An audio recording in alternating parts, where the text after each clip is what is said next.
this room. Please join me in welcoming Chris Anderson and Guy Kawasaki to the 2009 SXSW Interactive.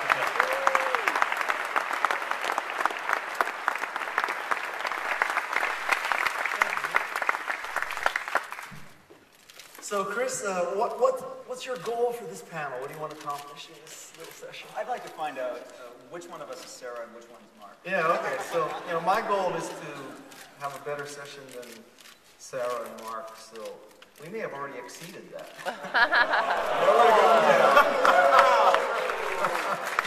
So, by the way, I have my computer on here, and I have the keyword, the hashtag search for #freeze. So that way you can't bitch about me not asking questions from the audience. I'll look at them here. So just send them in. Of course, 1,300 of you sent a question, and that's going to be somewhat problematic. But I'll try to keep my eyes on this. Let's just start off and dive right in, if you don't mind. The first question that I and 8 million other people, probably 1,300 people here, want to know is, with all this, your book about free and this concept free and the long tail, what would you do if you were Twitter? How would you make money? That was the first question that everybody in the world had about free? No, that's my question. I'm in control here, Chris. How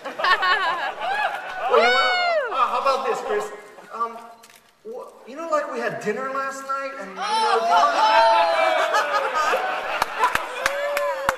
that how I don't have my skirt on today, but okay. So. What would you do? What's your advice to Twitter? What would you do? So the two questions that I've been dreading, the two questions that are going to be the bane of my existence for the next year are, number one, how would Twitter have a create a business model? Number two, how would I fix the New York Times?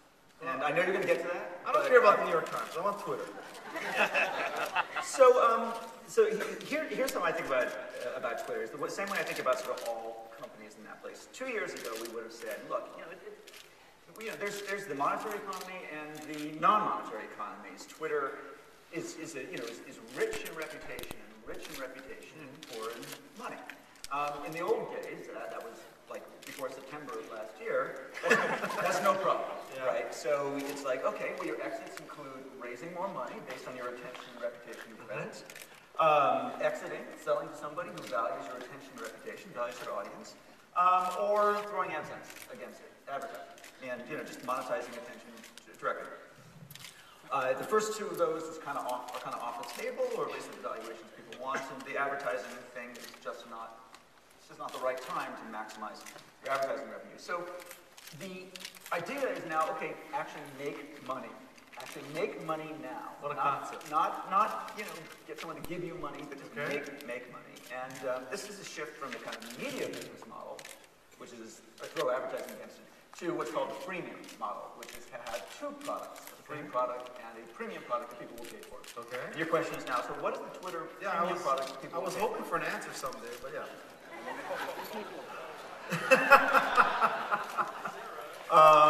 Clearly, I'm not Sarah, yeah. So who's going to pay? So the question is it going to be consumers who pay for Twitter, or is it going to be advertisers who pay for Twitter? Obviously not just throwing banner ads against it, because that's inappropriate and culturally discordant. But, I think Jason Calacanis had quite a good suggestion the other day where you can pay to be a recommended follow.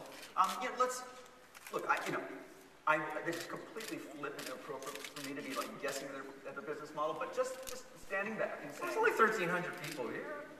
So if a company wants to have a social voice, and Tony Shea from Zappos is here. They have a fantastic Twitter voice, right? I follow Tony because he's tremendously entertaining. There are other companies who may also have a good social voice, but I don't know about them.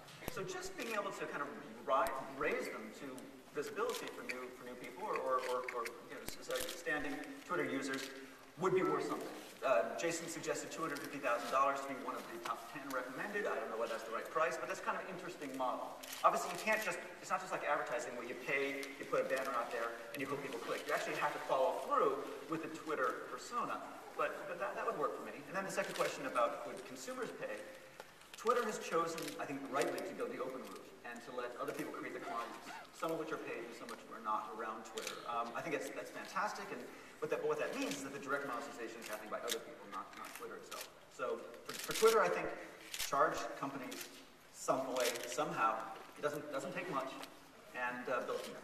So charge companies means that you don't charge Guy Kawasaki because I'm not a company? I think because Twitter has decided to be open and let other people create the value-added clients, some of which are paid and some of which are not, it's kind of committed itself to a free-to-consumer. And what if Twitter said, all right, we were wrong. Those asshole VCs are telling us they want us to get revenue now. From now on, you get 500 tweets a month free, but after that, it's $10 for the next 550 bucks. Do you think, what percentage of people would pay? So that's exactly the right question.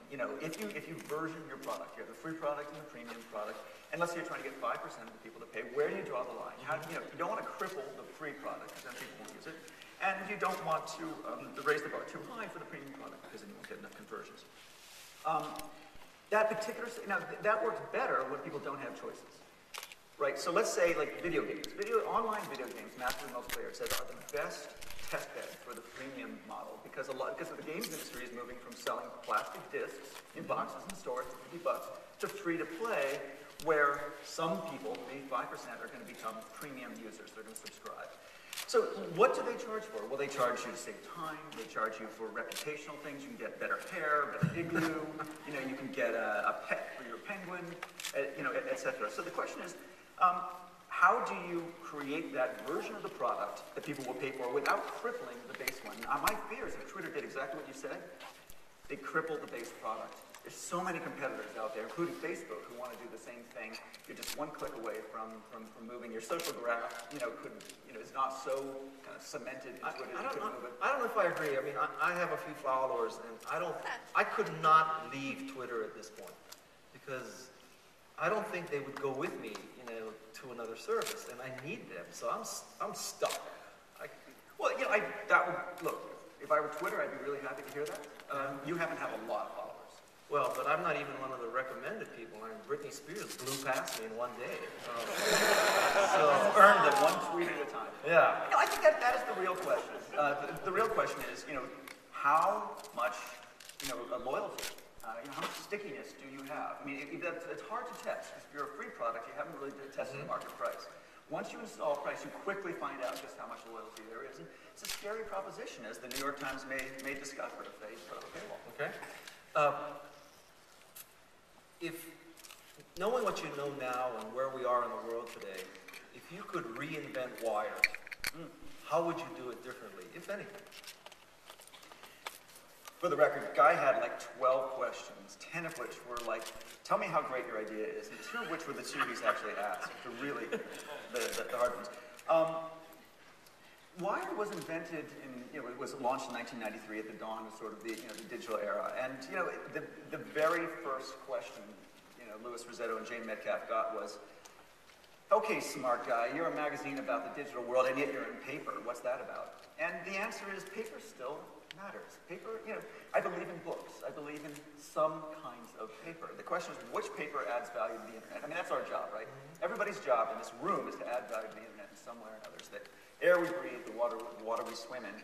So some paper adds value to the internet. Now, I would suggest that paper that is high production values, beautiful photography, great integration of design and long-form journalism, 8,000 words, that kind of works really well on paper. We haven't, when you put it online, it tends to fall to pieces. The design falls apart. The photos turn into thumbnails. The 8,000 words is 16 pages you have to click through, etc.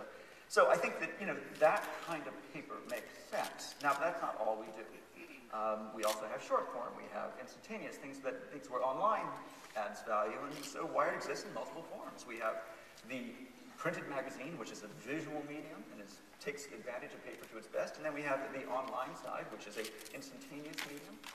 And I also, by the way, in terms of paper, I think books matter. I think books still make sense. You publish in printed books, and I publish